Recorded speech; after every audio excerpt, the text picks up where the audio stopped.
Judges 10. After Abimelech, there arose to save Israel Tola, the son of Puah, son of Dodo, a man of Issachar, and he lived at Shamir in the hill country of Ephraim. And he judged Israel 23 years.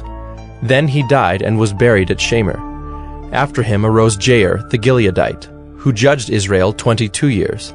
And he had 30 sons who rode on 30 donkeys, and they had 30 cities called Havoth Jair to this day, which are in the land of Gilead.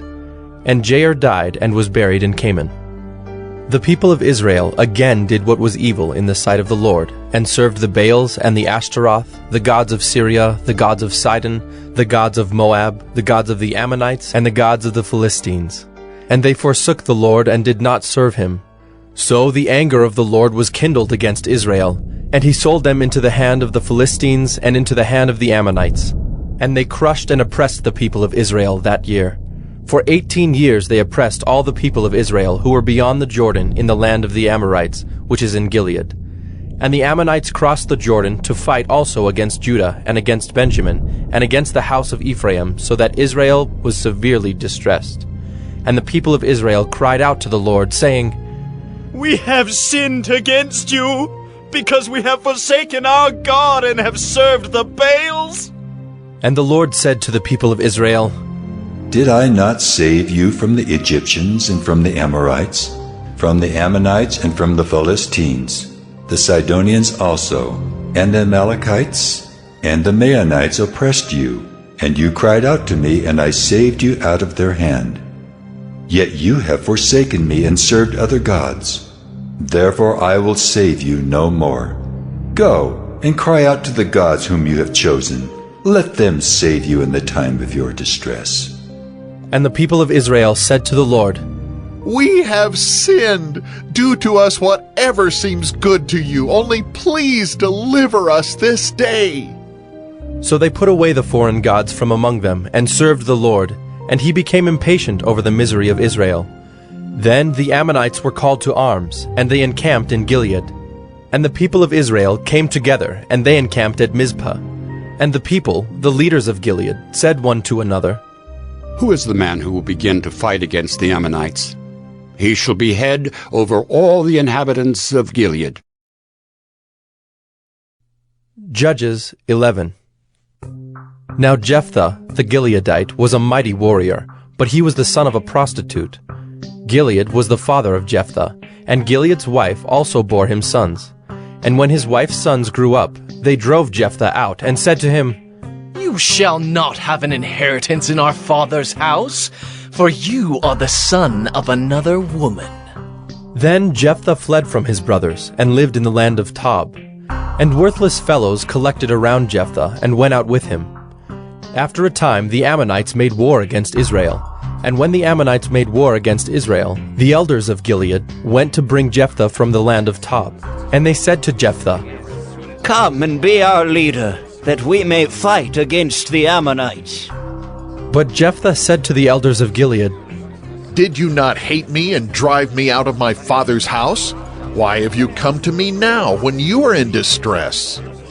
And the elders of Gilead said to Jephthah, That is why we have turned to you now, that you may go with us and fight against the Ammonites, and be our head over all the inhabitants of Gilead. Jephthah said to the elders of Gilead, If you bring me home again to fight against the Ammonites, and the Lord gives them over to me, I will be your head. And the elders of Gilead said to Jephthah, The Lord will be witness between us if we do not do as you say. So Jephthah went with the elders of Gilead, and the people made him head and leader over them. And Jephthah spoke all his words before the Lord at Mizpah. Then Jephthah sent messengers to the king of the Ammonites, and said, What do you have against me, that you have come to me to fight against my land? And the king of the Ammonites answered the messengers of Jephthah, Because Israel, on coming up from Egypt, took away my land, from the Arnon to the Jabbok and to the Jordan. Now therefore, restore it peaceably. Jephthah again sent messengers to the king of the Ammonites, and said to him, Thus says Jephthah, Israel did not take away the land of Moab or the land of the Ammonites. But when they came up from Egypt, Israel went through the wilderness to the Red Sea and came to Kadesh. Israel then sent messengers to the king of Edom, saying, "Please, let us pass through your land." But the king of Edom would not listen. And they sent also to the king of Moab, but he would not consent. So Israel remained at Kadesh. Then they journeyed through the wilderness, and went around the land of Edom and the land of Moab, and arrived on the east side of the land of Moab, and camped on the other side of the Arnon. But they did not enter the territory of Moab, for the Arnon was the boundary of Moab. Israel then sent messengers to Sihon, king of the Amorites, king of Heshbon, and Israel said to him, "Please, let us pass through your land to our country." But Sihon did not trust Israel to pass through his territory. So Sihon gathered all his people together and encamped at Jahaz, and fought with Israel. And the Lord, the God of Israel, gave Sihon and all his people into the hand of Israel, and they defeated them. So Israel took possession of all the land of the Amorites who inhabited that country. And they took possession of all the territory of the Amorites, from the Arnon to the Jabbok, and from the wilderness to the Jordan. So then the Lord, the God of Israel, dispossessed the Amorites from before his people Israel. And are you to take possession of them? Will you not possess what Chemosh your God gives you to possess? And all that the Lord our God has dispossessed before us, we will possess. Now, are you any better than Balak the son of Zippor, king of Moab? Did he ever contend against Israel, or did he ever go to war with them? While Israel lived in Heshbon and its villages, and in Aroer and its villages, and in all the cities that are on the banks of the Arnon, 300 years, why did you not deliver them within that time? I therefore have not sinned against you, and you do me wrong by making war on me. The Lord, the judge, decide this day between the people of Israel and the people of Ammon. But the king of the Ammonites did not listen to the words of Jephthah that he sent to him. Then the Spirit of the Lord was upon Jephthah, and he passed through Gilead and Manasseh, and passed on to Mizpah of Gilead. And from Mizpah of Gilead he passed on to the Ammonites.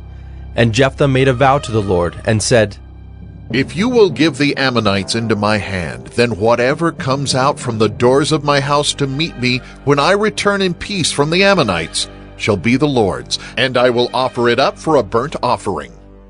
So Jephthah crossed over to the Ammonites to fight against them, and the Lord gave them into his hand. And he struck them from Aroer to the neighborhood of Minnith, 20 cities, and as far as Abel-Keramim, with a great blow. So the Ammonites were subdued before the people of Israel. Then Jephthah came to his home at Mizpah. And behold, his daughter came out to meet him with tambourines and with dances. She was his only child. Besides her he had neither son nor daughter. And as soon as he saw her, he tore his clothes and said, "Alas, my daughter, you have brought me very low, and you have become the cause of great trouble to me. For I have opened my mouth to the Lord, and I cannot take back my vow." And she said to him, "My father, you have opened your mouth to the Lord.